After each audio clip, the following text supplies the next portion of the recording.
बंदी छोड़ सतगुरु रामपाल जी परमेश्वर जी की जय हो।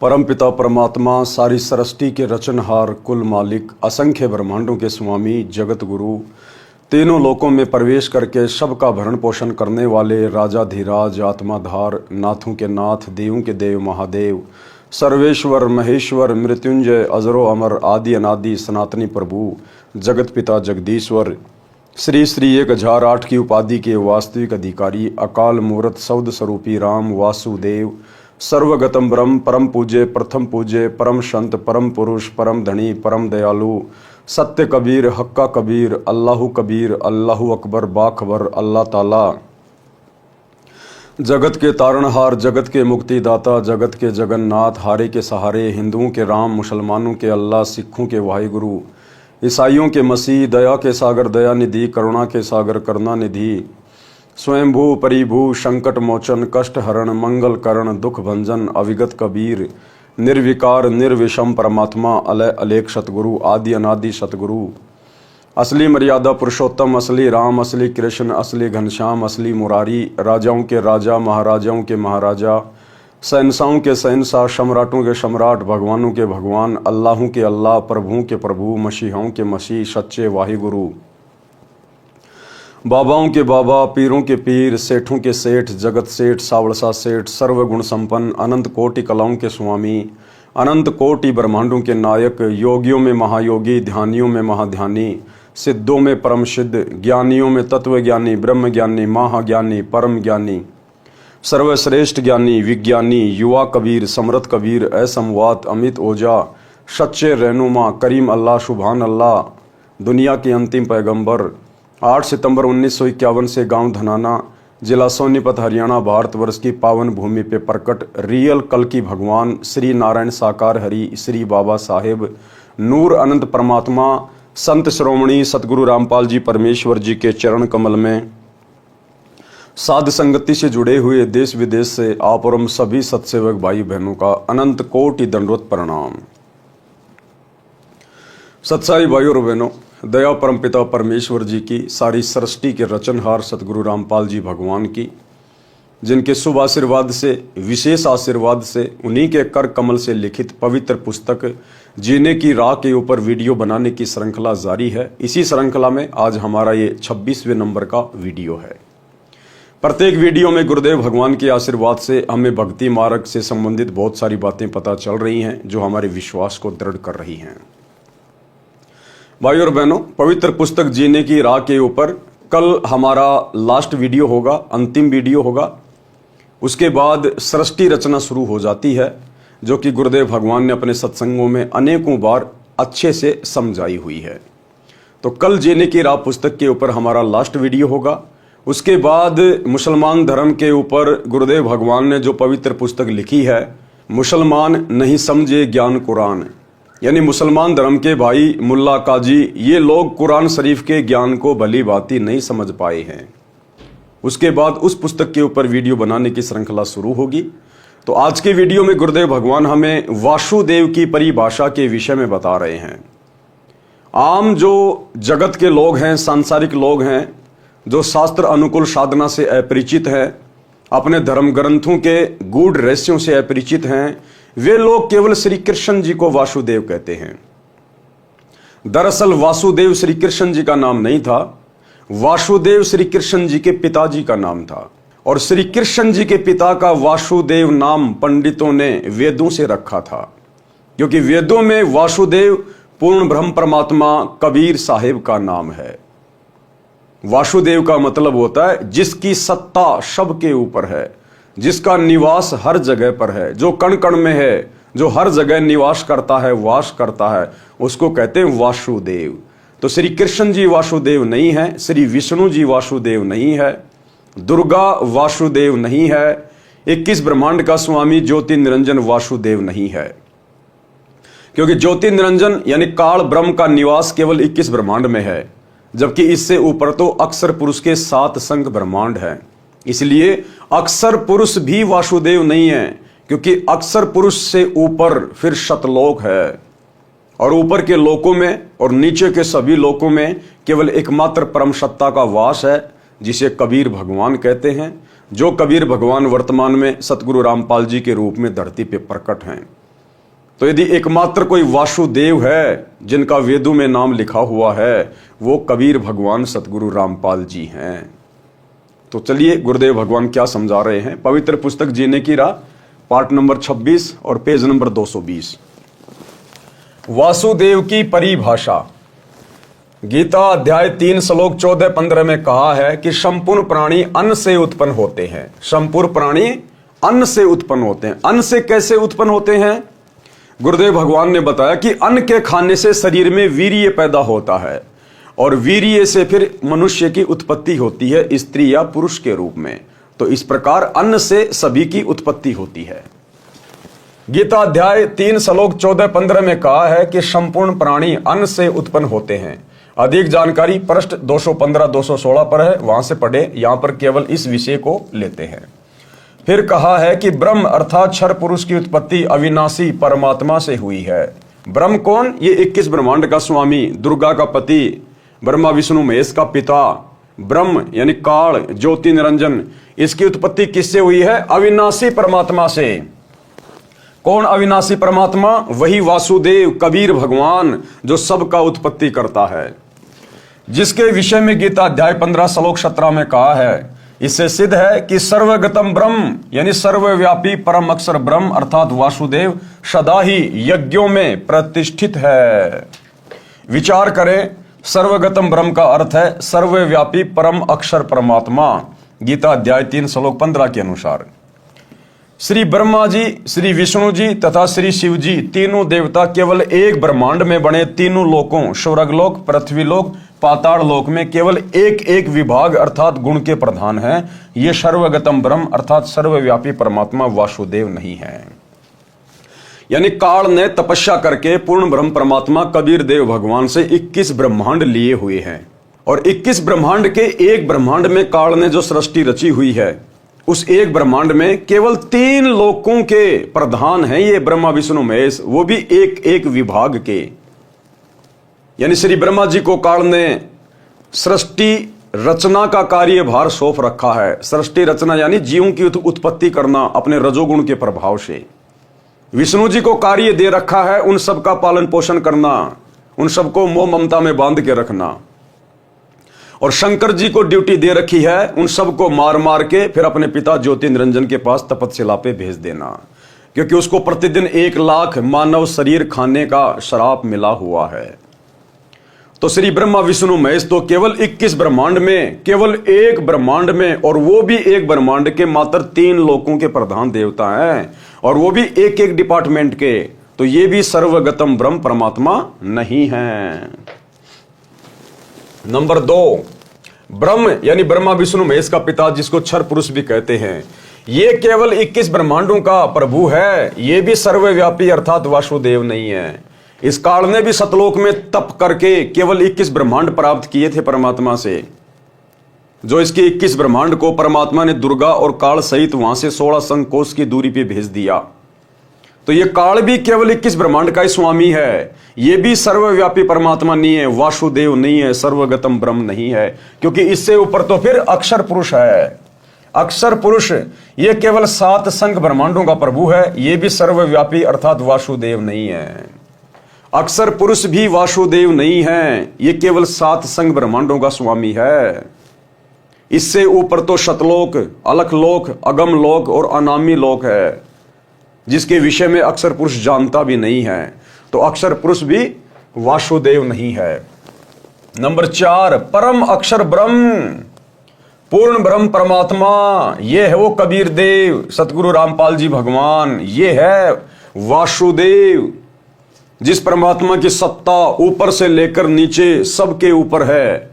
इन्होंने ही काल को 21 ब्रह्मांड दिए, इन्होंने ही अक्षर पुरुष को 7 संघ ब्रह्मांड दिए, और ऊपर के 4 लोक भी इन्होंने रचे। सभी जीवात्माओं की उत्पत्ति भी इन्होंने की, और इन सभी लोकों में प्रवेश करके सबका भरण पोषण यही कबीर भगवान सतगुरु रामपाल जी कर रहे हैं। तो ये हैं असल में वासुदेव। वेदों में इस कबीर भगवान को वासुदेव कहा गया है, जो पंडितों ने वेदों से वासुदेव नाम श्री कृष्ण जी के पिताजी का रख दिया था।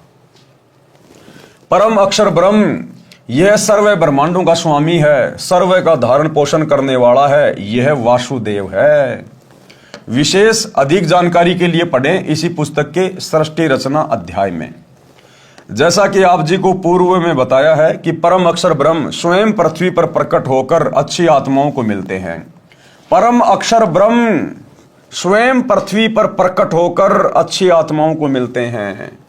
ये परमात्मा सतलोक से स्वयं ही गति करके आता है, चल के आता है, स्वयं ही ये प्रकट होता है, तत्वदर्शी संत की भूमिका निभाता है, सतगुरु की भूमिका निभाता है। ये सतलोक से किसी आत्मा को यहां भेजता नहीं है अपना अवतार बना के, अपना प्रतिनिधि बना के। ये स्वयं ही प्रकट होता है। जिसका काम उसी को साजे और करे तो मूर्ख बाजे। 21 ब्रह्मांड में काल के अधीन जितने भी आत्माएं हैं उनका मोक्ष केवल ये कबीर भगवान स्वयं ही आके करवाता है, किसी आत्मा के वश की बात नहीं है। इसीलिए तो कहा गया है कि परम अक्षर ब्रह्म स्वयं पृथ्वी पर प्रकट होकर अच्छी आत्माओं को मिलते हैं, उनको तत्व ज्ञान बताते हैं।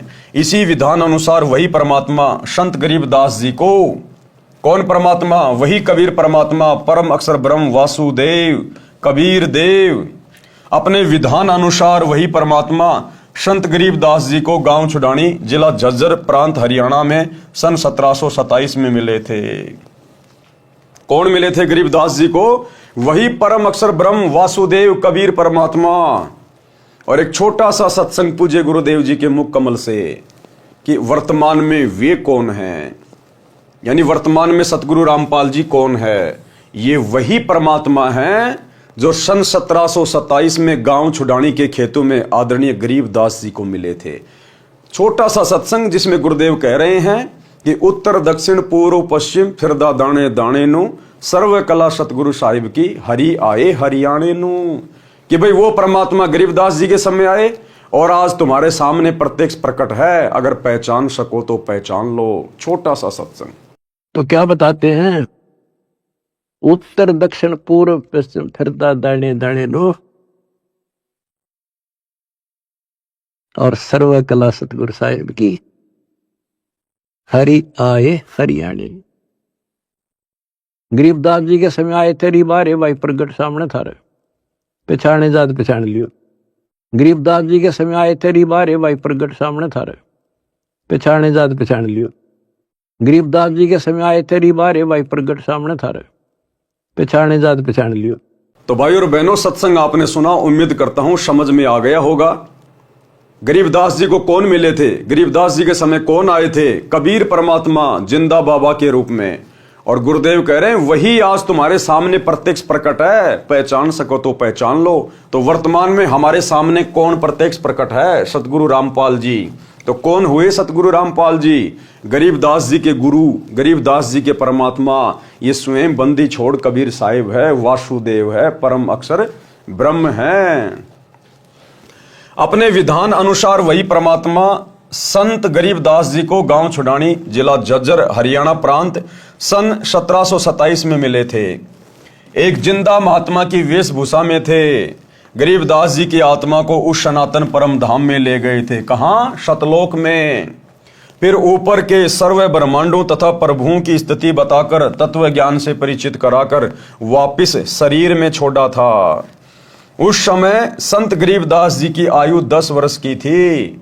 उस दिन संत गरीबदास जी को मृत जानकर चिता पर रखकर अंतिम संस्कार की तैयारी कर रहे थे। उसी समय उनकी आत्मा को शरीर में प्रवेश करा दिया। जीवित होने पर सर्व कुल के लोगों की खुशी का ठिकाना नहीं रहा।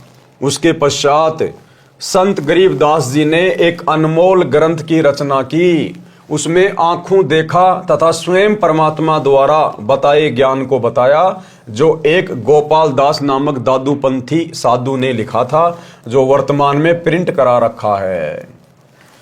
पंजाब प्रांत में लुधियाना शहर के पास एक वासियर गांव है। उसमें एक प्रभु प्रेमी व्यक्ति राम राय उर्फ झुमकरा रहता था। उसने संत गरीबदास जी की महिमा सुनी तो दर्शनार्थ गांव छुडानी में चला गया। संत गरीबदास जी ने ये ज्ञान सुनाया जो इस दास संत रामपाल दास को संत गरीबदास से प्राप्त हुआ है, जो आप जी को इस पुस्तक तथा अन्य पुस्तकों के द्वारा सुनाया है। उस राम राय ने प्रश्न किया कि हे महात्मा जी, यानी गरीबदास जी से उस राम राय उर्फ झुमकरा जी ने सवाल किया कि हे महात्मा जी, यह ज्ञान तो आज तक किसी ने बताया नहीं। संत गरीबदास जी ने वाणी के द्वारा बताया, कोट्यों मध्य कोई नहीं रे झुमकरा, अरबों में कोई गरक सुनो रे झुमकरा। कि भाई राम राय उर्फ झुमकरा, ये तत्व ज्ञान बताने वाला संत तुझे करोड़ों में कोई नहीं मिलेगा, करोड़ों में। अरबों में तुझे कोई एक आध मिलेगा, अरबों में। आज पूरे विश्व की जनसंख्या अरबों में है, 8 अरब, और 8 अरब की जनसंख्या में मात्र एक ही सतगुरु है, एक ही तत्वदर्शी संत है, एक ही वो महापुरुष है जो इस संपूर्ण अध्यात्म को जानता है, और वो है सतगुरु रामपाल जी। क्योंकि ये स्वयं वासुदेव है, ये वासुदेव ही अपने द्वारा रची गई सृष्टि का ज्ञान ठीक ठीक बता सकते हैं, दूसरा कोई नहीं बता सकता। गरीबदास जी के रूप में भी यही कबीर परमात्मा सतगुरु रामपाल जी थे।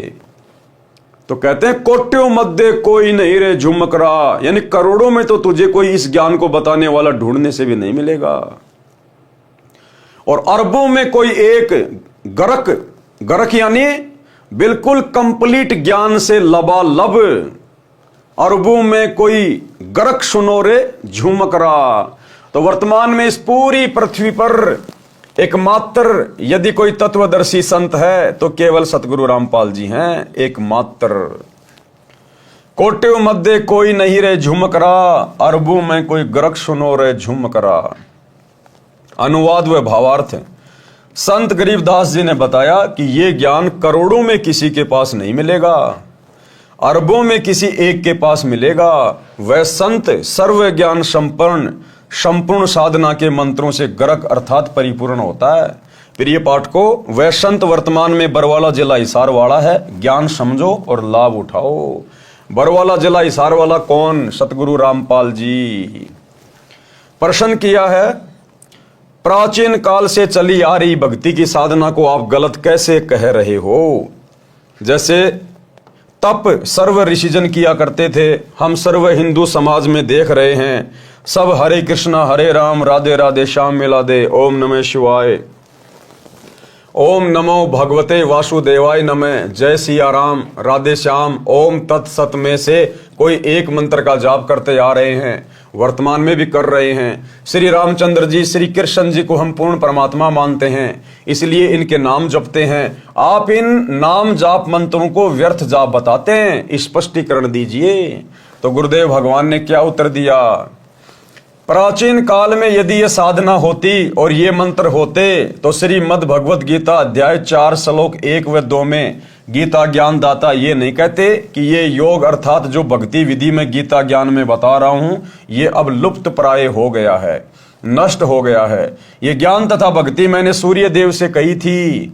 अब बहुत सारे लोगों को शंका हो जाती है, जो लोग धर्मशास्त्रों से परिचित नहीं है, जो लोग विज्ञान को ज्यादा महत्व देते हैं, वो लोग जब ये सुनते हैं, गीता जी में इस अध्याय को पढ़ते हैं कि गीता जी में कहा गया है कि अर्जुन ये ज्ञान मैंने सबसे पहले सूर्य को दिया था, तो लोग सोच बैठते हैं कि ये सूर्य जो आग का गोला जो चमकता है, इसको भला कैसे ज्ञान दिया गया? इस आग के गोले को ज्ञान नहीं दिया गया। इस आग के गोले के ऊपर जिसका कंट्रोल है, जो देव इस आग के गोले सूर्य को कंट्रोल करता है, वो है सूर्य देव। वो अलग है, वो देवता अलग है, और ये आग का गोला सूरज अलग है। जिस प्रकार कोई बिजली मंत्री होता है, बिजली मंत्री, अब वो बिजली मंत्री कोई बिजली थोड़ी होता है, वो बिजली मंत्री एक इंसान है। उस बिजली मंत्री का उस बिजली के ऊपर अधिकार है, वो डिपार्टमेंट उसके हाथ में है, उसको कंट्रोल करता है। वो बिजली अलग है और बिजली मंत्री अलग है। इसी प्रकार ये सूरज अलग है और सूर्य देव अलग है। तो सूर्य देव को सर्वप्रथम ये ज्ञान दिया गया। ये ज्ञान तथा भक्ति मैंने सूर्य देव से कही थी। फिर मनु को मनु ने अपने पुत्र इक्ष्वाकु को कहा। फिर कुछ राजा ऋषियों ने जाना, अब बहुत समय से अर्थात द्वापर से बहुत समय पहले से ही लुप्त था तथा मनु, इक्ष्वाकु आदि आदि सर्व सतयुग के प्रथम चरण में हुए थे। यदि आप श्री रामचंद्र जी पुत्र राजा दशरथ तथा श्री कृष्ण चंद्र जी श्री वासुदेव को पूर्ण परमात्मा मानते हैं, इसलिए इनके नाम हरे राम हरे कृष्ण आदि आदि जाप करते हैं और इन्हीं से मोक्ष मानते हैं, तो श्रीमद् भगवद गीता में वर्णित यथार्थ प्राचीन योग अर्थात भक्ति की विधि के विपरीत होने से व्यर्थ हैं। शास्त्र विधि त्याग कर मनमाना आचरण हुआ, जिस कारण से उपरोक्त प्रश्न में लिखे अन्य मंत्र भी शास्त्र प्रमाणित नहीं हैं, इसलिए व्यर्थ है।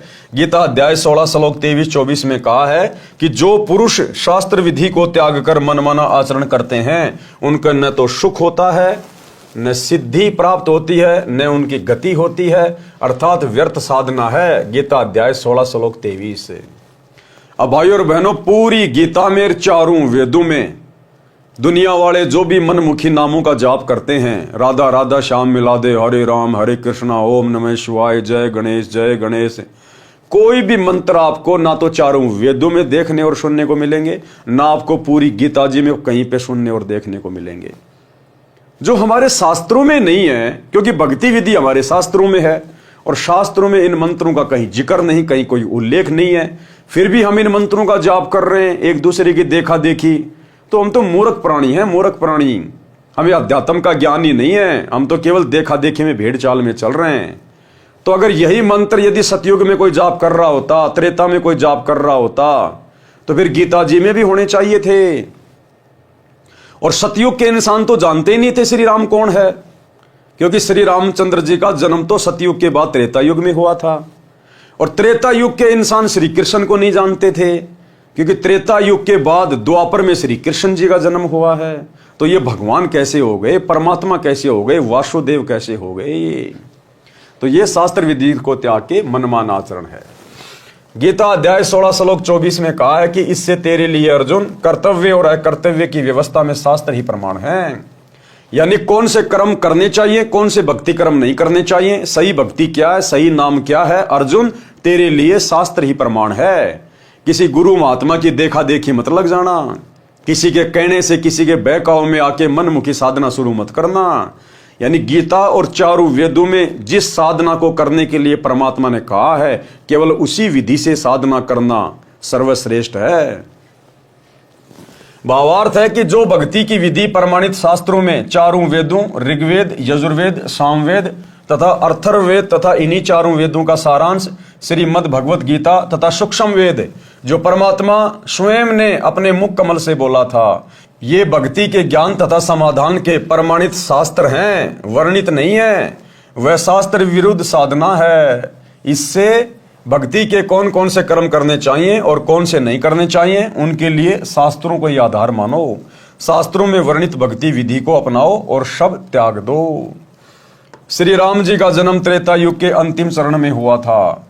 श्री कृष्ण जी का जन्म द्वापर के अंतिम चरण में हुआ था। सतयुग से ही मानव भक्ति करता आ रहा है। उस समय कौन राम थे? आप कहोगे कि श्री विष्णु जी तो सतयुग से भी पहले के हैं और श्री राम श्री कृष्ण भी स्वयं श्री विष्णु जी ही थे। सतयुग में भी प्रमाण है कि महर्षि वाल्मीकि जी राम राम नाम जपते थे, वे विष्णु विष्णु नहीं जपते थे। इससे सिद्ध हुआ कि श्री विष्णु जी, श्री राम, श्री कृष्ण जी से भिन्न कोई राम अर्थात मालिक है। यानी सतयुग में महर्षि वाल्मीकि जी राम नाम का जाप किया करते थे। हालांकि वो राम नाम का जाप शास्त्रों के अनुसार नहीं था, क्योंकि चारों वेदों में और गीता जी में केवल एक ओम मंत्र का जाप करने का विधान है, राम राम जाप करने का विधान नहीं है। महर्षि वाल्मीकि जी को भी पूर्ण ज्ञान नहीं था, तत्व ज्ञान नहीं था। इसलिए श्री रामचंद्र जी का तो जन्म ही त्रेता में हुआ था। यदि उससे पहले श्री विष्णु जी श्री राम थे, तो महर्षि वाल्मीकि जी फिर विष्णु विष्णु नाम का जाप करते, राम राम का क्यों कर रहे थे? इसका मतलब वो वास्तविक राम कोई और है। राम राम शब्द जगत बखान है। त्रेता युग वाले राम को तो सब जानते हैं, लेकिन आदि राम कोई बिरला जाना है। आदि राम वो वासुदेव परमात्मा, परम अक्षर ब्रह्म, कबीर देव, वो है असल में राम। राम यानी जो सबके ऊपर, सबका परमात्मा, सबका अल्लाह।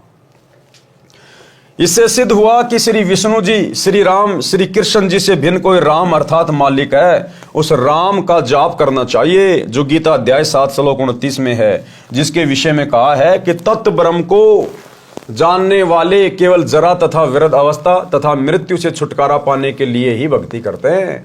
अर्जुन ने गीता अध्याय 8 श्लोक 1 में प्रश्न किया कि वह तत्व ब्रह्म क्या है, तो गीता ज्ञानदाता ने गीता अध्याय 8 श्लोक 3 में उत्तर दिया कि वह परम अक्षर ब्रह्म है, यानी सबसे ऊपर वाला भगवान, तेरे ब्रह्मा विष्णु महेश दुर्गा काल महाकाल इन सबसे ऊपर वाला वो परम अक्षर ब्रह्म है, वो सच्चिदानंद घन ब्रह्म कबीर देव, ये है वो वासुदेव जो वर्तमान में सतगुरु रामपाल जी के रूप में धरती पे प्रकट है। गीता अध्याय 8 के श्लोक 5 व 7 में गीता ज्ञानदाता ने अपनी भक्ति करने को कहा है, जिसका जाप मंत्र गीता अध्याय 8 के श्लोक 13 में बताया है। ओम इति एकाक्षरम ब्रह्म व्यवहारण माम अनुसमरण।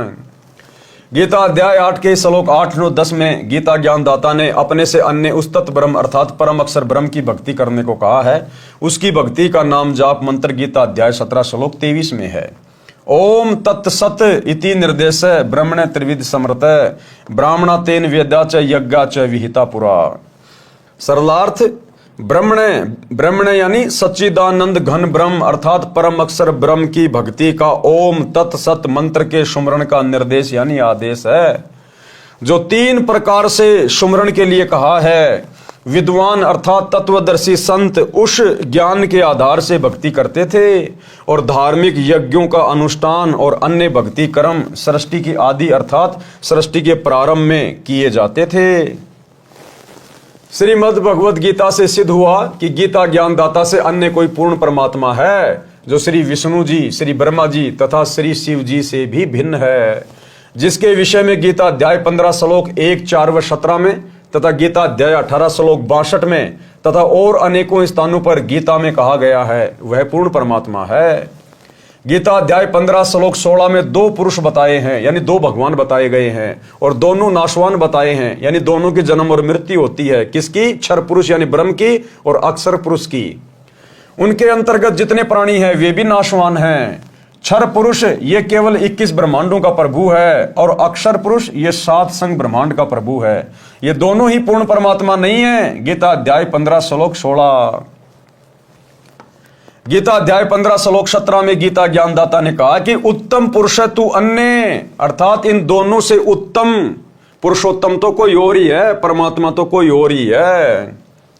कि उत्तम पुरुष तू अन्य अर्थात पुरुषोत्तम तो कोई ऊपर वर्णित दोनों पुरुषों यानी दोनों भगवानों क्षर पुरुष तथा अक्षर पुरुष से अलग है, जिसको परमात्मा इति उदारते यानी परमात्मा कहा गया है। ये लोकत्रयम जो तीनों लोकों में आविश्य विभर्ति यानी प्रवेश करके धारण पोषण करता है, अवय ईश्वर है यानी अविनाशी परमेश्वर है। गीता अध्याय 15 श्लोक 17 का निष्कर्ष है ये कि क्षर पुरुष और अक्षर पुरुष से अलग कोई और पुरुषोत्तम है और परमात्मा है जो तीनों लोकों में प्रवेश करके सबका भरण पोषण करता है। वास्तव में वो परमात्मा है, पूर्ण परमात्मा परम अक्षर ब्रह्म है। सिद्ध हुआ उसकी भक्ति का मंत्र ओम तत्सत है। ये भी सिद्ध हुआ ओम तत्सत जो तीनों मंत्र हैं ये उपरोक्त तीनों प्रभुओं यानी ओम मंत्र तो क्षर पुरुष का अर्थात काल का है जो गीता का ज्ञान दे रहा है, और तत् ये सांकेतिक है जो इसी पुस्तक में पूर्व में विवरण है वहां पढ़ें। ये तत् नाम जाप अक्षर पुरुष का है, और सत जो तीसरा मंत्र है ये भी सांकेतिक है। अधिक विस्तार पूर्व में दिए प्रकरण में इसी पुस्तक में पढ़ें। ये सत मंत्र परम अक्षर ब्रह्म का है जिसको सार नाम कहते हैं, लेकिन ये सांकेतिक है, कोड वर्ड में है। ये केवल सतगुरु रामपाल जी बताएंगे कि वास्तव में वो मंत्र क्या है। श्रीमद् भगवद गीता में ये पूर्ण मोक्ष प्राप्ति के सांकेतिक मंत्र हैं जो आज तक यानी सन 2012 तक किसी ने नहीं स्पष्ट किए। आप जी जो हरिओम तत्सत जाप करते हैं वह भी व्यर्थ है, क्योंकि आप जी को तत् तथा सत के वास्तविक मंत्रों का ज्ञान नहीं है। यानी ये तत्व क्या है और सत क्या है ये कोड वर्ड में है, यानी वास्तविक मंत्र क्या है वो किसी को पता नहीं है एकमात्र सतगुरु रामपाल जी के अलावा। उदाहरण, एक धनी व्यक्ति ने अपने धन को अपने घर में गड्ढा खोदकर दबा दिया। उस स्थान का केवल धनी व्यक्ति को ही पता था। उस धनी व्यक्ति ने एक बही में सांकेतिक स्थान लिख दिया। धनी व्यक्ति की मृत्यु अचानक हो गई। पिता का संस्कार करके पुत्रों ने वह पैड उठाई जिसमें पिताजी कहता था कि इस बही में धन कहाँ है, ये लिखा है, जिसे पिताजी किसी को नहीं दिखाते थे। धनी व्यक्ति के मकान के आगे आंगन था। उस आंगन के एक कोने में मंदिर बना था। बही में लिखा था कि चांदनी 14 रात्रि 2 बजे सारा धन मंदिर के गुंबज में दबा रखा है। लड़कों ने मंदिर का गुंबज रात्रि के 2 बजे फोड़कर धन खोजा, कुछ नहीं मिला। बच्चों को बड़ा दुख हुआ। एक दिन उनके पिता का मित्र दूसरे गांव से शोक व्यक्त करने आया। बच्चों ने यथास्थान पर धन न मिलने की चिंता जताई। उस धनी के मित्र ने वह बही मंगाई और व्याख्या पढ़ी तो कहा कि मंदिर के गुंबज का पुनः निर्माण कराओ। वैसा ही कराना, मैं फिर किसी दिन आऊंगा, तब धन वाला स्थान बताऊंगा। वह व्यक्ति चांदनी 14 को आया। रात्रि के 2 बजे जिस स्थान पर मंदिर के गुंबज की चांद की रोशनी से छाया थी, उस स्थान पर खुदाई कराई। सारा धन बही में लिखा था वह मिल गया। बच्चे खुश तथा धनी हुए। आप जी जो हरिओम तत्सत का जाप कर रहे हो, आप मंदिर का गुंबज खोद रहे हो, कुछ भी हाथ नहीं आएगा। यथास्थान वास्तविक मंत्र मेरे यानी संत रामपाल दास के पास हैं, उनको ग्रहण करके भक्ति धनी तथा सुखी हो। परमात्मा कहते हैं वस्तु कहां खोजे कहां और किस विध लागे हाथ, और भाई एक पलक में पाइए बेदी ले ले साथ। तो ये ओम तत् सत क्या है, इनके पीछे छुपे हुए वो वास्तविक मंत्र क्या हैं, इनका भेद वर्तमान में केवल सतगुरु रामपाल जी के पास है, क्योंकि ये वासुदेव है। इन्होंने इन मंत्रों का आविष्कार किया है। प्रश्न किया है, राधा जी गांव बरसाना उत्तर प्रदेश नजदीक वृंदावन की रहने वाली थी। वहां के व्यक्ति राधे राधे नाम जपते हैं। सुबह सुबह या कभी कभी आपस में मिलते हैं तो वे राम राम नहीं बुलाते, वे कहते हैं चाचा राधे राधे। चाचा कहता कि बेटा राधे राधे, क्या वे मूर्ख हैं? उत्तर दिया गुरुदेव ने, तत्व ज्ञान के अभाव से लोकवेद को सत्य ज्ञान मानकर यह शास्त्र विरुद्ध मंत्रों का जाप चल रहा है। यानी ये गीता जी में कहीं नहीं लिखा राधा राधा, राधे राधे श्याम मिला दे, ये मनमाना आचरण है, लोकवेद है, भेड़ चाल है। वैसे तो आप जी को पहले स्पष्ट कर ही दिया है कि गीता अध्याय 16 श्लोक 23-24 में कहा है कि जो शास्त्र विधि को त्याग कर मनमाना आचरण करते हैं, अर्थात जो नाम जाप शास्त्रों में नहीं है उनका जाप करते हैं, उनको न सुख होता है, न सिद्धि प्राप्त होती है, न उनकी गति होती है, अर्थात व्यर्थ जाप साधना है। इससे तेरे लिए अर्जुन कर्तव्य और अकर्तव्य की व्यवस्था में शास्त्र ही प्रमाण है, ये पहले बता चुका हूं। अब बात है कि चाचा भतीजा राधे राधे शब्द क्यों उच्चारण करते हैं। आप जानते हैं कि राधा जी कौन थी? राधा भगवान श्री कृष्ण जी की प्रेमिका थी। उस समय बरसाना गांव के व्यक्ति राधा जी को उल्टा, बदचलन, निर्लज आदि आदि विशेषणों से संबोधित करते थे। कहते थे ये दूसरे गांव के नंद बाबा के लड़के से छिप छिप कर मिलने जाती है, इसे अपने घर पर भी न आने देना, बेटियों पर गलत प्रभाव पड़ेगा। श्रीमान जी, अब उसी बरसाना के व्यक्ति राधा जी के लिए स्वयं स्त्री पुरुष युवतियां कहते हैं कि राधे राधे श्याम मिला दे। जैसा कि आप जी ने पूर्व के प्रश्न में बताया था कि हम ये नाम भी जाप करते हैं, अब न राधा जी है और न श्री कृष्ण जी, अब बड़बड़ा रहे हैं शनिपात के जवर के रोगी की तरह, राधे राधे श्याम मिला दे। यही स्थिति अन्य मंत्रों की है जो आपने पूर्व प्रश्न में कहे हैं, उनकी जानो, वे भी शास्त्र प्रमाणित न होने से व्यर्थ हैं। और जिस समय राधा थी श्री कृष्ण जी भी यही था, और वो बेचारी राधा श्री कृष्ण जी से मिल भी नहीं पाती थी, छुप छुपा के मिलती थी बड़ी मुश्किल से लोगों से नजरें बचा के। और जब वो राधा श्री कृष्ण से मिलने जाती थी लोगों को पता चलता था तो बरसाने के लोग उसको बदचलन लड़की कहते थे, बदचलन, अपने घर पर भी नहीं आने देते उसको कि हमारे बच्चे और बिगाड़ेगी ये। तो वो राधा बेचारी खुद नहीं मिल पाती थी श्री कृष्ण जी से, और अब तुम कहते हो राधे राधे श्याम मिला दे, तुम्हें कहां से मिला देगी? बेचारी खुद तो छुप छुप के मिला करती थी। तो ये शास्त्र विधि को त्याग के मनमाना आचरण हो रहा है। अब आपके इस प्रश्न का उत्तर बताता हूं कि चाचा भी कहता है राधे राधे, भतीजा भी कहता है राधे राधे। आपको भी पता है कि राधा जी श्री कृष्ण जी की प्रेमिका थी। आपको यह भी पता है कि जब रुक्मणी जी को श्री कृष्ण जी भगाकर रथ में बैठा कर लाने लगा तो रुक्मणी जी का भाई अपनी बहन को छुड़ाने के लिए घोड़े पर सवार होकर पीछे दौड़ा था। श्री कृष्ण जी ने पहले तो उसे पीटा था, फिर रथ के पीछे बांधकर घसीटा था। रुक्मणी जी भी श्री कृष्ण जी की प्रेमिका थी, उनके बीच में रुक्मणी का भाई आया था, उसकी क्या दशा की थी। श्री कृष्ण जी ने रुक्मणी की प्रार्थना पर रुक्मणी के भाई की जान बख्शी थी। यदि आज भगवान कृष्ण वर्तमान में होते तथा राधा भी होती और बरसाना वाले चाचा भतीजा आपस में ये शब्द बोलते कि राधे राधे, तो क्या श्री कृष्ण जी पसंद करते? कभी नहीं। चाचा भतीजा दोनों को रथ से बांधकर घसीटते। यदि आप किसी की प्रेमिका का नाम लेकर बड़बड़ाओगे तो प्रेमी के ऊपर कैसी गुजरेगी?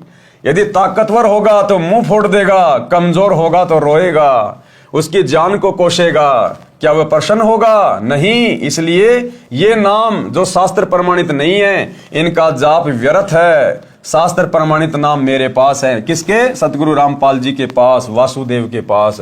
आओ और अपना कल्याण कराओ। फिर किसी ने प्रश्न किया, आपने प्रसन्न यानी पूर्ण गुरु की क्या पहचान है? इसके उत्तर में एक स्थान पर लिखा है कि प्रमाणित हुआ कि ओम नाम का जाप शास्त्र प्रमाणित है। काल ब्रह्म की पूजा करनी चाहिए या नहीं? इसके उत्तर में बहुत सारे ऋषियों की पूजा को शास्त्र विधि त्याग कर मनमाना आचरण कही है, जो ओम नाम का जाप करते थे। उत्तर दिया गुरुदेव ने, वे ऋषि जी ओम नाम के जाप के साथ हट करके घोर तप भी करते थे, जिस कारण से उनकी साधना को शास्त्र विरुद्ध कहा है। ओम नाम का जाप शास्त्र प्रमाणित तो है, परंतु मोक्षदायक नहीं है, क्योंकि ओम नाम केवल इस ब्रह्म का है, काल का है, जो गीता अध्याय 8 श्लोक नंबर 13 में है। ओम इति एक अक्षरम ब्रह्म व्यवरण माम अनुस्मरण ये परियाति तजन देहम सयाति प्रमाम गतम। और ओम नाम की साधना करके आप केवल उसके ब्रह्म लोक में जा सकते हैं, और ब्रह्म लोक में जाने के बाद भी जीव वापस आता भक्ति नष्ट करके। गीता अध्याय 8 श्लोक नंबर 16 में लिखा हुआ है। और ब्रह्म लोक से नीचे आके फिर वो नरक भोगता है, 84 लाख योनियों में गधा कुत्ता शुअर बनता है। इसलिए ओम नाम की साधना भी मोक्षदायक नहीं है, परंतु मोक्षदायक नहीं है, जिससे अनुत्तम गति प्राप्त होती है। अनुत्तम गति यानी घटिया गति, मोक्ष प्राप्त नहीं होगा। इसलिए उन ऋषियों की पूजा विधि शास्त्र विरुद्ध है। वेद तथा गीता में उस पूर्ण परमात्मा की भक्ति करने को कहा है, उसकी भक्ति न करके मनमानी पूजा शास्त्र विरुद्ध है। प्रश्न किया फिर, महर्षि वाल्मीकि जी तो सतयुग में हुए थे, वे भी राम राम जपते थे, क्या ये मंत्र भी शास्त्र प्रमाणित नहीं है? जी बिल्कुल नहीं है। कैसे नहीं है? उत्तर, पूर्व में बताया है कि गीता अध्याय 4 श्लोक 1 व 2 में गीता ज्ञानदाता ने बताया है कि ये ज्ञान मैंने सूर्य को सुनाया था, उसने अपने पुत्र मनु जी को सुनाया, फिर कुछ एक राज ऋषियों को प्राप्त हुआ। सतयुग के प्रारंभ में ही ये सब सूर्य, मनु व राज ऋषि हुए, उनके बाद ये ज्ञान नष्ट हो गया था। महर्षि वाल्मीकि जी को सप्त ऋषि मिले थे, उन्होंने तपस्या करके सिद्धियां प्राप्त की थी, वही हठ योग करके तप विधि महर्षि वाल्मीकि जी को उन्होंने बता दी। जिस हठ योग तप को महर्षि वाल्मीकि जी ने तन मन से श्रद्धा से किया, कुछ समय उपरांत शरीर के ऊपर के भाग यानी सिर में से आवाज सुनाई दी थी, वह थी राम राम। उसी शब्द का उच्चारण महर्षि वाल्मीकि जी तपस्या के दौरान करने लगे, यानी मनमाना आचरण करने लगे। काल ने वो आकाशवाणी कर दी राम राम, क्योंकि उसने तो भक्ति का ड्रामा बना के रखना है, सबको अपने भोजन के लिए शास्त्र विरुद्ध साधना पे लगा के रखना है। सुनने वाले को ऐसा लगता है जैसे ये मरा मरा बोल रहे हैं, वास्तव में राम राम का ही उच्चारण किया करते थे। उनको तपस्या का परिणाम मिला, उनमें सिद्धियां प्रवेश हो गई, उनकी दिव्य दृष्टि खुल गई, जिस कारण से उन्होंने श्री रामचंद्र जी के जन्म से हजारों वर्ष पूर्व ही रामायण अर्थात श्री रामचंद्र जी के जन्म की जीवनी सर्व घटनाएं लिख दी थी। ग्रंथ का नाम है वाल्मीकि रामायण, जो संस्कृत भाषा में लिखी गई थी। राम राम के जाप से कोई आध्यात्मिक लाभ नहीं होता, परंतु परमात्मा का बोधक शब्द होने से, उच्चारण करने से परमात्मा की भूल नहीं पड़ती। इसलिए राम नाम के उच्चारण का प्रचलन हिंदू धर्म में प्राचीन समय से है। जैसे स्वामी रामानंद जी राम राम शब्द से संबोधित करते थे, उनके शिष्य भी एक दूसरे को राम राम से संबोधित करते थे, परंतु जाप ओम मंत्र का किया करते थे। इसी प्रकार हम कबीर पंथी सत साहेब बुलाते हैं, हमारा जाप मंत्र अन्य है। उसी भक्ति से भगवान तक जाया जा सकता है। सूक्ष्म वेद में कहा है, सतगुरु मिले तो इच्छा मेटे, पद मिल पद समाना, चल हंसा उस लोक पठाऊं जो अजर अमर अस्ताना। चार मुक्ति जहां चंपी करती माया हो रही दासी, दास गरीब अभय पद पर से वो मिले राम अविनाशी। अब भक्ति किस भगवान की करनी चाहिए, किस प्रभु की करनी चाहिए गीता जी के अनुसार, यानी गीता जी क्या कह रही है कि भक्ति किस प्रभु की करनी चाहिए। इसलिए सूक्ष्म वेद में कहा है भजन करो उस रब का जो दाता है कुल सबका, कि उस प्रभु का, उस भगवान का, उस रब का, उस मालिक का भजन करो जो सबका रब है, सबका भगवान है, सबका परमात्मा है, जो वासुदेव है, उस परम अक्षर ब्रह्म का, कबीर देव का, जो वर्तमान में सतगुरु रामपाल जी के रूप में धरती पे प्रकट है। श्रीमद् भगवत गीता अध्याय 15 श्लोक 1 से 4 तथा 16-17 में कहा है कि यह संसार ऐसा है जैसे पीपल का पेड़ है। जो संत इस संसार रूपी पीपल के पेड़ की मूल यानी जड़ों से लेकर तीनों गुणों रूपी शाखाओं तक सभी भाग भिन्न भिन्न बता देता है, स वेदवित, वह वेद के तात्पर्य को जानने वाला है, अर्थात वह तत्वदर्शी संत है। यानी सृष्टि की रचना कैसे हुई, काल के 21 ब्रह्मांड कैसे आए, कहां से आए, ब्रह्मा विष्णु महेश की उत्पत्ति कैसे हुई, ब्रह्मा विष्णु महेश की भक्ति मार्ग में क्या स्थिति है, कितनी इनकी पावर है, कहां तक के ये भगवान है, अक्षर पुरुष कौन है, उसके साथ संग ब्रह्मांड कहां से आए, कैसे आए, और ऊपर के चारों अजर अमर लोक क्या हैं, जो इस संपूर्ण सृष्टि रचना को बता दे, इस भक्ति रूपी पेड़ की संरचना को बता दे, वो है वासुदेव, वो है वो प्रभु जिसकी भक्ति करनी चाहिए। अपने द्वारा रची सृष्टि का ज्ञान तथा वास्तविक अध्यात्म ज्ञान परमात्मा स्वयं पृथ्वी पर प्रकट होकर अपने मुख कमल से सुनाता है। अपने द्वारा रची गई सृष्टि का ज्ञान परमात्मा स्वयं पृथ्वी पर प्रकट होकर, यानी आज सतगुरु रामपाल जी ये कबीर भगवान 8 सितंबर 1951 से गांव धनाना जिला सोनीपत हरियाणा में प्रकट हैं। और ये सृष्टि रचना का ज्ञान, ये संसार रूपी पीपल के पेड़ की संरचना जो गीता जी में लिखी हुई है अध्याय 15 श्लोक 1 से 4 में केवल सतगुरु रामपाल जी परमेश्वर जी ने बताई है, सतयुग से लेकर वर्तमान समय तक पूरी व्याख्या करके।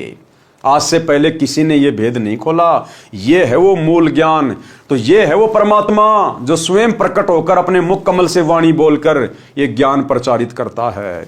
एक छोटा सा सत्संग पूज्य गुरुदेव जी के मुख कमल से कि अपने द्वारा रची गई सृष्टि का सही सही ज्ञान वो परमात्मा स्वयं ही सतलोक से चलकर आके देता है। सुनिए, तो इससे सिद्ध है कि ना वेद कंप्लीट ज्ञान रखते हैं उस परमात्मा के पाने का, उसके लिए ऑप्शन छोड़ दिया कि उसको तो तत्वदर्शी संत ही बताएंगे। तो परमेश्वर कबीर देव जी 600 वर्ष पहले कहा करते थे, वेद मेरा भेद है, मैं मिलूं वेदन से नाही, और जौन वेद से मैं मिलूं। ये वेद जानते नहीं, ये चारों वेद मेरी महिमा गाते हैं, लेकिन इन वेदों में मेरे पाने का विधान नहीं, संविधान नहीं, कोई ज्ञान नहीं, मंत्र नहीं।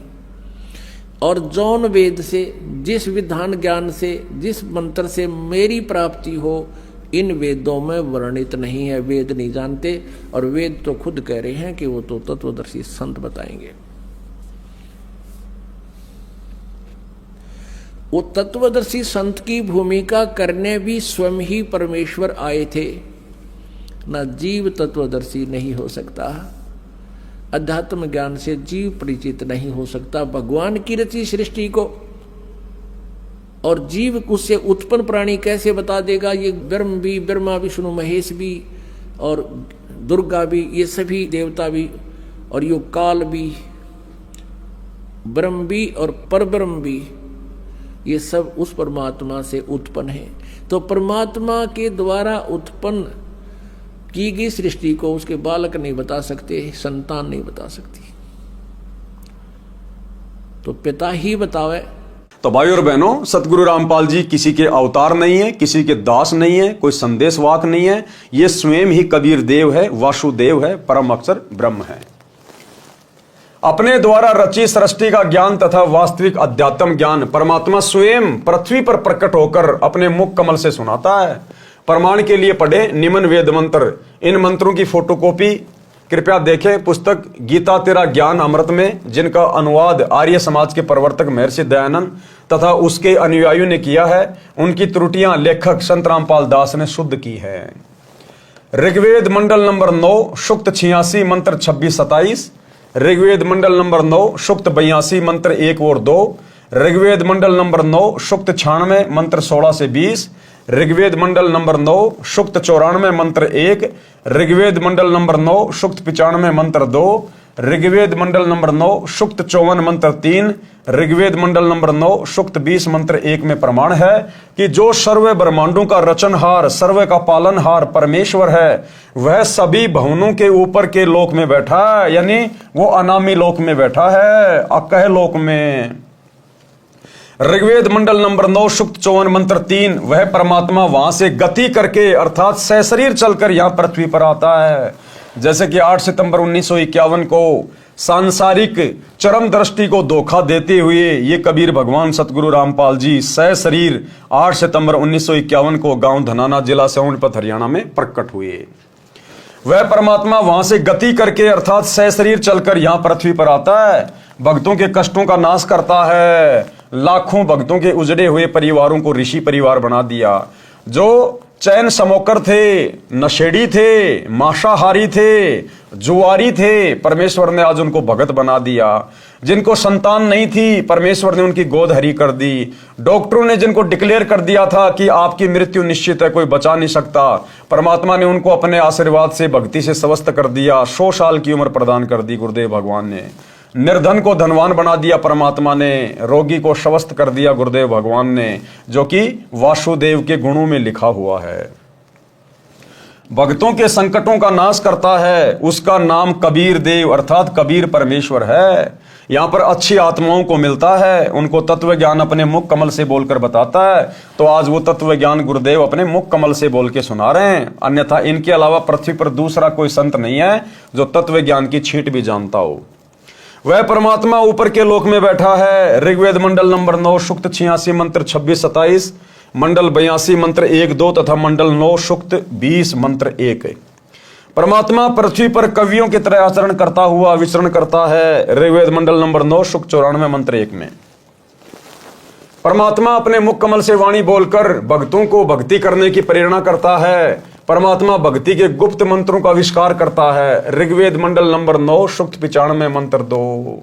सार नाम और सार शब्द ये सतगुरु रामपाल जी परमेश्वर जी के पास हैं, ये गुप्त मंत्र और किसी के पास नहीं है। परमात्मा तत्व ज्ञान को कबीर वाणी यानी कबीर वाणी द्वारा लोकोक्तियों, दोहों, चौपाइयों द्वारा बोलकर सुनाता है। वह कबीर देव, कबीर परमेश्वर है जो संत रूप में प्रकट होता है। उस परमेश्वर द्वारा ऋषि या संतों द्वारा रची असंख्य वाणियां जो तत्व ज्ञान है, वे उनके अनुयायियों के लिए अमृत तुल्य आनंददायक होती हैं। वह परमेश्वर प्रसिद्ध कवियों में से भी एक प्रसिद्ध कवि की पदवी भी प्राप्त करते हैं। उनको कवि कहते हैं, परंतु वह परमात्मा होता है। वह परमात्मा तीसरे मुक्ति धाम सतलोक में विराजमान है। जैसे मनुष्य अन्य वस्त्र धारण करता है, ऐसे ही वह परमात्मा भिन्न भिन्न रूपों में पृथ्वी पर प्रकट होता है। उपरोक्त ऋग्वेद के मंत्रों से स्पष्ट है कि परमात्मा अपने अमर धाम से चलकर पृथ्वी पर प्रकट होता है। वह अच्छी आत्माओं को मिलता है। वह तत्वदर्शी संत की भूमिका करके तत्व ज्ञान दोहों, चौपाइयों, शब्दों द्वारा बोलता है। क्या भूमिका करता है वो परमात्मा? परमअक्षर ब्रह्म वासुदेव तत्वदर्शी संत की भूमिका। उस परमेश्वर ने सन 1398 से 1518 तक 120 वर्ष पृथ्वी पर भारतवर्ष की पावन धरती पर काशी शहर में जुलाहे यानी धानक के रूप में रहकर तत्व ज्ञान बताया था। कबीर अक्षर पुरुष एक पेड़ है और क्षर पुरुष वाकी डार और तीनों देवा शाखा हैं, पात रूप संसार।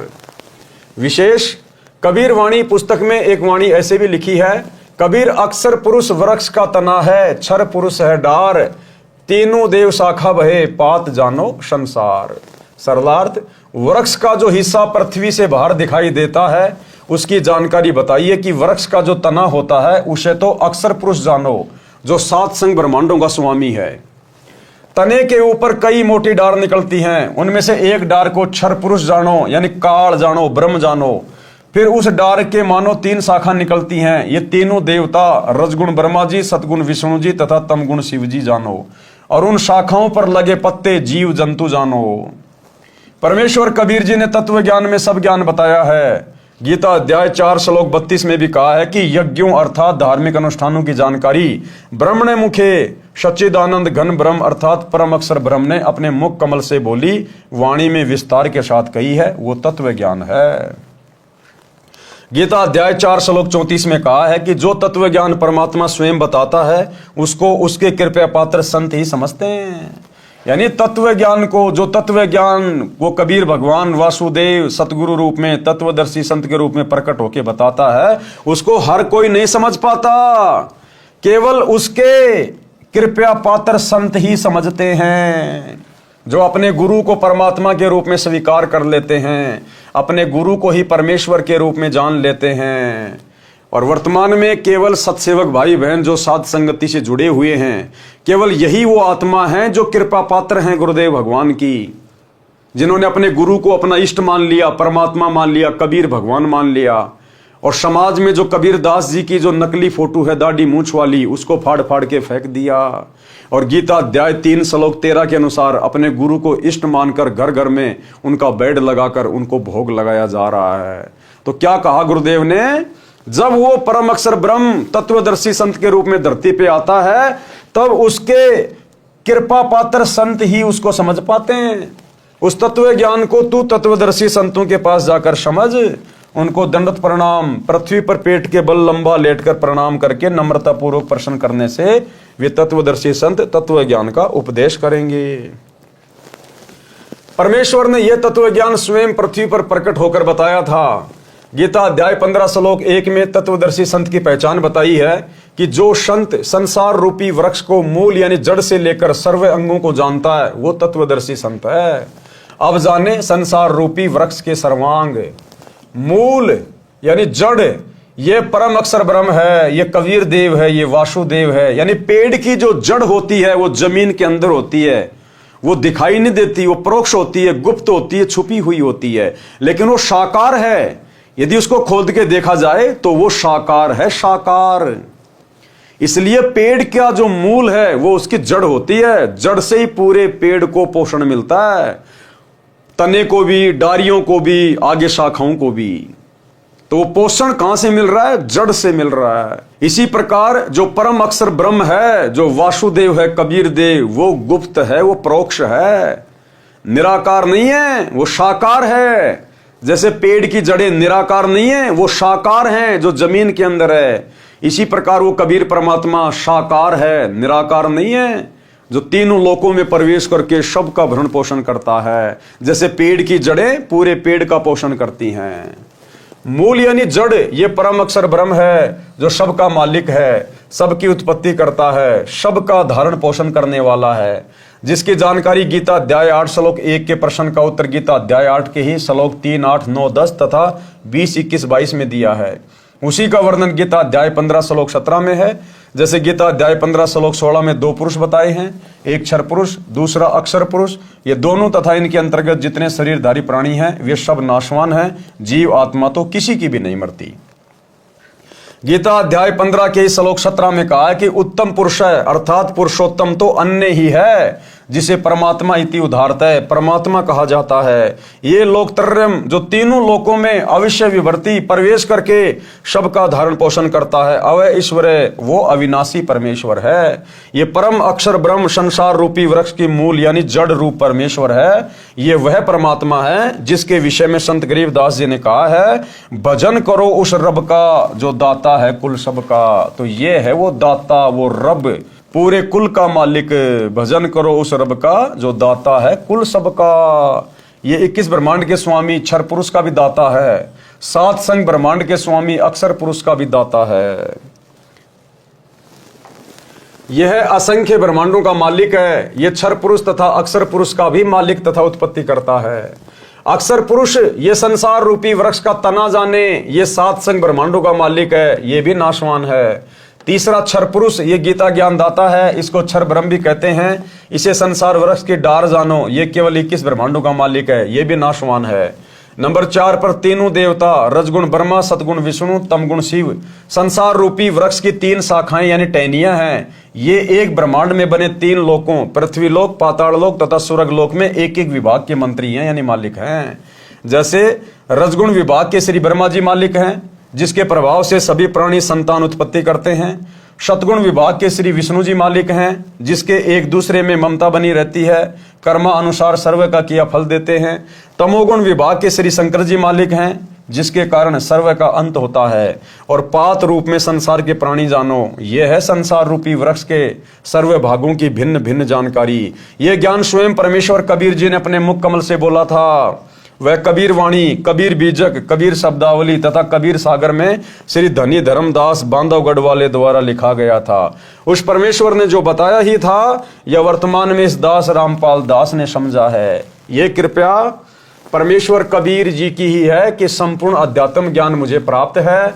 गीता अध्याय 15 श्लोक 1 के अनुसार तत्वदर्शी संत की पहचान से भी यह सिद्ध हुआ कि यह दास रामपाल दास वो तत्वदर्शी संत है। तो भाइयों और बहनों, मौका चूको मत, जितना जल्दी हो सके सतगुरु रामपाल जी परमेश्वर जी के सत्संग सुनना शुरू कर दो और भक्ति शुरू कर दो। आने वाला समय बहुत ज्यादा विनाशकारी है। अगर आप शास्त्र विधि को त्याग के मनमुखी मंत्रों का जाप करते रहोगे, हरे राम हरे कृष्णा राधे राधे श्याम मिला दे, ओम नमः भागवते वासुदेवाय नमः, कुछ भी जपते रहो, कुछ भी ढोलक पेटी बजाते रहो, इन नकली साधु संत महात्मा आचार्य शंकराचार्य की शरण में पड़े रहो, कुंभ नहाते रहो, गंगा हरिद्वार गया बरसाना बद्रीनाथ केदारनाथ नीलकंठ कहीं भी चक्री मारते रहो, गोवर्धन की फेरी लगाते रहो, कुछ नहीं हासिल होगा। अंत में दुर्गति होगी, दुर्गति। क्योंकि आप सभी लोग मनमानी साधना कर रहे हो, मनमानी पूजा। पूरा का पूरा हिंदू समाज मनमानी पूजा के ऊपर टिका हुआ है, मनमानी साधना के ऊपर। एक बार सतगुरु रामपाल जी के सत्संग सुनना शुरू करो, सृष्टि रचना को सुनो, पढ़ो, समझो और सत भक्ति को अपनाओ। ये मनुष्य जन्म केवल सत भक्ति के लिए मिला है, केवल सत भक्ति के लिए। बाकी सारे काम तो जानवर भी करते हैं और अंत में हम वही काम करते करते मर गए, तो फिर जानवर में और हम इंसानों में भला क्या अंतर हुआ। तो भाइयों और बहनों, आज के जीने की राह पुस्तक के ऊपर बन रहे वीडियो में केवल इतना ही। कल हमारा लास्ट वीडियो होगा, अंतिम वीडियो होगा जीने की राह पुस्तक के ऊपर। तो कल रात्रि सभी भाई बहन 8 बजे फिर से जुड़िए। तब तक गुरुदेव भगवान हम सबको आज्ञा दें, इजाजत दें, सद्बुद्धि दें, आशीर्वाद दें। बंदी छोड़ सतगुरु रामपाल जी भगवान की जय हो।